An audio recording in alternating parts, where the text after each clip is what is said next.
Students, in this video I am going to teach you Beehive Book Chapter 4, A Truly Beautiful Mind. The title A Truly Beautiful Mind refers to Albert Einstein, who is world famous. As we all know that he is a great scientist also.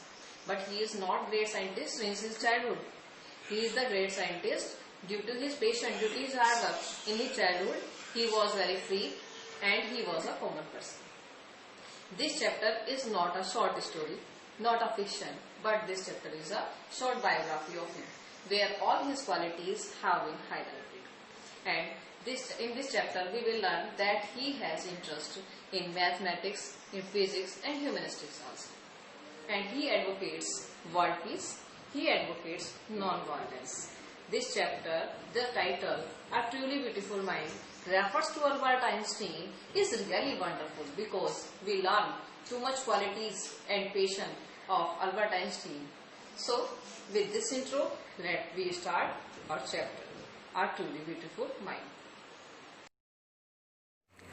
Albert Einstein was born on March 14, 1879 in the German city of Ulm without any indication that he was destined for greatness. बिना किसी संकेत के कि वे महानता को प्राप्त करेंगे, Albert Einstein का जन्म 14 मार्च 1879 को जर्मन के उल्म शहर में हुआ था. On the contrary, his mother thought Albert was a freak. To her his head seemed much too large. उनकी मदर इसके विपरीत में उन्हें असामान्य समझती थी और उन्हें उनका सिर बहुत बड़ा प्रतीत होता था. At the age of 2.5, Einstein still was not talking. When he finally did learn to speak, he uttered everything twice. यहाँ तक कि 2.5 वर्ष की उम्र तक भी आइंस्टीन बात नहीं करते थे. फाइनली जब उन्होंने बोलना शुरू किया तो हर शब्द को 2 बार बोला करते थे. Einstein did not know what to do with other children and his playmates called him brother boring. Einstein नहीं जानते थे कि दूसरे बच्चों के साथ कैसे मिलें और उनके जो प्लेमेट्स थे वो उन्हें ब्रदर बोरिंग कहते थे. So the youngsters played himself much of time. He especially loved mechanical toys. जो यंगस्टर्स थे वो अपने आप में ही खेला करते थे और वो इसीलिए मैकेनिकल टॉयज़ को बहुत ज़्यादा पसंद करते थे. As you are seeing in this picture, this type of mechanical toys he loved too much.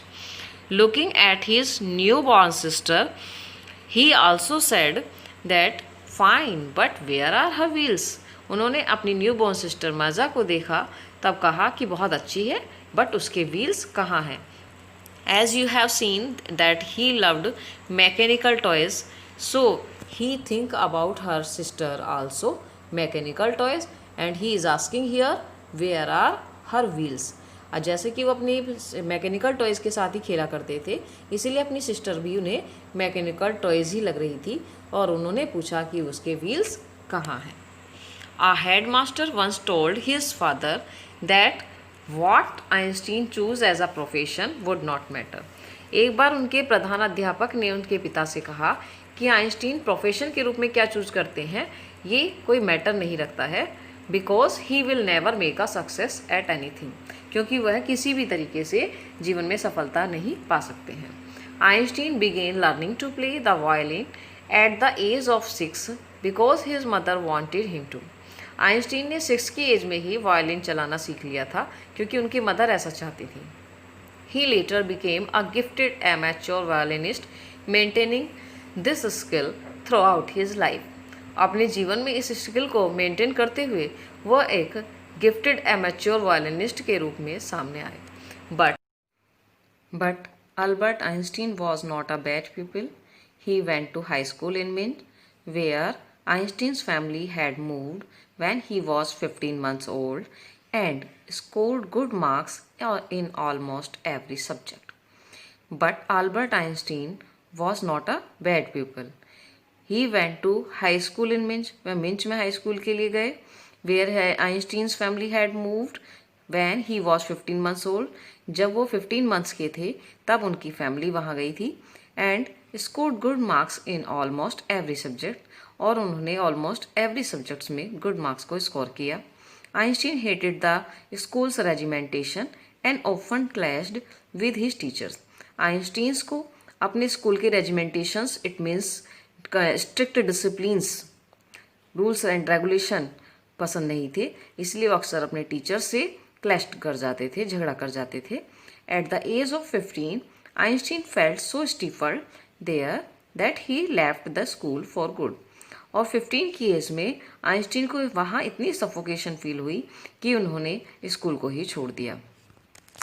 Now you are looking in the picture that how he spend his life with his sister in his childhood.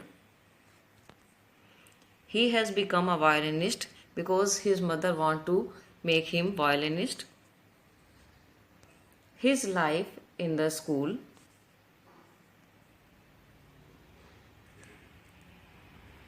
The previous year, Albert's parents had moved to Milan. Previous years में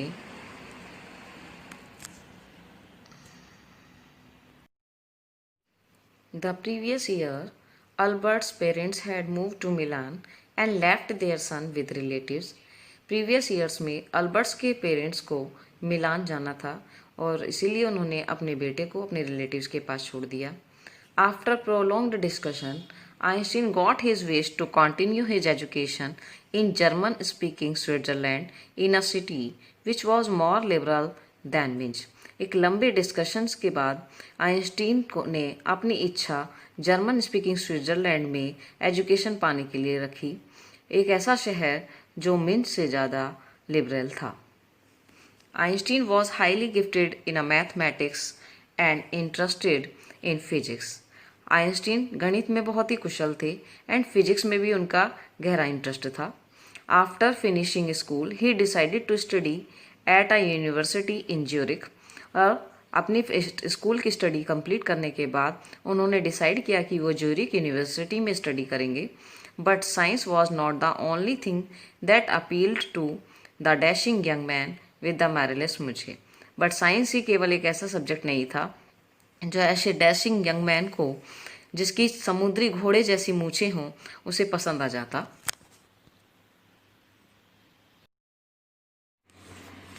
He also felt a special interest in a fellow student, Melva Merrick, whom he found to be a clever creature. उन्हें अपनी एक fellow student में बहुत interest था जिसका नाम मेलवा मैरिक था और वो उसे क्लेवर क्रिएचर समझते थे। This young Serb had come to Switzerland because the university in Zurich was one of the few in Europe where women could get degrees. ये यंग सर्ब स्विट्जरलैंड से इसलिए आई थी क्योंकि यूरोप में ज्यूरिख में ही university थी जहाँ स्त्रियाँ डिग्रीज ले सकें। Einstein saw in her an ally against the philistines, those people in his family at the university with whom he was constantly at odds. Einstein उनमें एक ऐसे मित्र को देखा करते थे जो उनके परिवार और यूनिवर्सिटी में कला, साहित्य और संगीत के से नफरत करने के खिलाफ खड़े हों। The couple fell in love, letter survive in which they put their affection into words, mixing science with tenderness. दोनों कपल के बीच में ये प्यार हो गया और उनके लेटर्स सर्वाइव होने शुरू हुए और उनके जो लेटर्स थे उनमें वर्ड्स का अफेक्शन कुछ इस तरह से था कि साइंस के साथ टेंडरनेस मिक्स की जाए। Wrote Einstein, how happy and proud I shall be when we both have brought our work on relativity to a victorious conclusion। और उन्होंने अपने एक पत्र में लिखा भी था कि मुझे कितनी प्रसन्नता तथा गर्व होगा जब हम दोनों सापेक्षता पर अपनी खोजों को विजयी रूपी निष्कर्ष पर ले जाएंगे। You are seeing here in this picture Melva Merrick and Albert Einstein. In 1900, at the age 21, Albert Einstein was a university graduate and unemployed. 1990 में 21 की एज में अल्बर्ट आइंस्टीन यूनिवर्सिटी से ग्रेजुएट थे और अनएम्प्लॉयड थे। He worked as a teaching assistant, gave private lessons and finally secured a job in 1902 as a technical expert in the patent office in Bern। और उन्होंने एक अध्यापक के सहायक के रूप में काम किया, प्राइवेट ट्यूशन्स की, तथा अंत में 1902 में एक टेक्निकल एक्सपर्ट के रूप में बर्न में एक जॉब को सिक्योर किया। While he was supposed to be assessing other people's inventions, Einstein was actually developing his own ideas in secret. He is said to have jokingly called his desk drawer at work the Bureau of Theoretical Physics. जबकि वह दूसरों के आविष्कारों को assess किया करते थे और आइंस्टीन गुप्त रूप से अपने विचारों को विकसित करते थे और हंसी मजाक में कह भी देते थे कि उनकी जो डेस्क ड्रॉर है वो ब्यूरो ऑफ थियोरेटिकल फिजिक्स है. One of the most famous papers of 1905 was Einstein's special theory of relativity. Einstein की सबसे स्पेशल थ्योरी ऑफ रिलेटिविटी 1905 के सबसे प्रसिद्ध पेपर्स में से एक थी. According to which time and distance are not absolute, जिसके अनुसार टाइम और डिस्टेंस निश्चित नहीं हुआ करते थे. Indeed two perfectly accurate clocks will not continue to show the same time. उस रूल्स के अकॉर्डिंग, इस थ्योरी के अकॉर्डिंग, दो परफेक्टली एक्यूरेट क्लॉक्स भी कंटिन्यू नहीं रह सकती हैं अगर वो सेम टाइम पर अपनी जर्नी पूरी करती हैं. If they come together again after a journey, यदि वो एक जर्नी पूरी करने के बाद वापस अपनी स्थिति पर आती हैं तो वो सेम टाइम शो नहीं करेंगी. If one of them has been moving very fast relativity to the other, यदि एक उनमें से एक घड़ी दूसरी घड़ी के रिलेटिव में ज़्यादा तेज़ चलती है तो वो अपनी जर्नी के बाद में अपने टाइम सेम टाइम पर एक्यूरेट टाइम के साथ वापस नहीं होती हैं. From this followed the world's most famous formula. इसी को फॉलो करते हुए संसार का सबसे महत्वपूर्ण फार्मूला तैयार हुआ. विच describe the relationship between mass and energy, जो मास और एनर्जी के आपस के संबंध को दर्शाता है. E is equal to mc². In this mathematical equation, E stands for energy, m for mass, and c for the speed of the light in a vacuum about 300,000 kilometre पर सेकेंड. इसी को उन्होंने अपने एक और एग्जाम्पल से समझाया.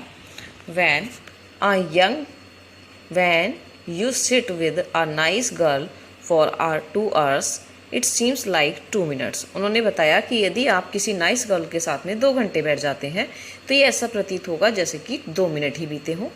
When you sit on a hot stove for 2 minutes, और यदि आप 2 मिनट के लिए हॉट स्टोव पर बैठ जाते हैं, it seems like 2 hours. That's relativity. उन्होंने बताया कि यदि आप 2 मिनट के लिए स्टोव पर बैठते हैं तो वो आपको 2 घंटे जैसा लगेगा, और यही रिलेटिविटी है. अल्बर्ट आइंस्टीन के द्वारा ऐसा एक एग्जाम्पल दिया गया. It's a picture of theory of relativity. You are seeing here what he wanted to say. In this picture you are seeing his life in the office where he was working in Bern.